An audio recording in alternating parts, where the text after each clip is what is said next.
сан есімнің мағыналық түрлері. Разряды имен числительных. Есептік. Қанша, неше? 1, 2, 3, 4, 5. 10, 20, 30, 50, 100, 100 мың, 5 мың. Реттік. Нешінші?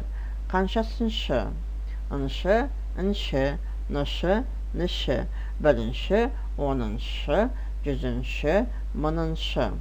Жинақтық. Нешеу? Ау, еу.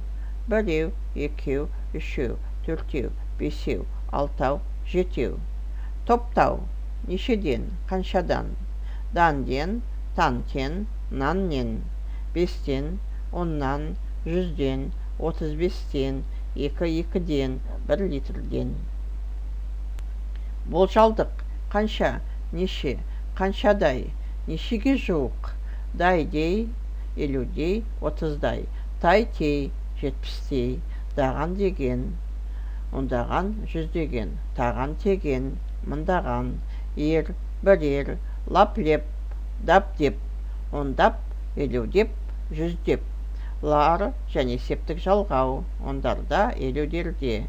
Есептік және есептік, 2, 3, 50, 60. Бөлшектік. Қанша, неше? Есептік және шығыс септік. Оннан 1, 1 бүтін. Жарты, жарым. Ширек.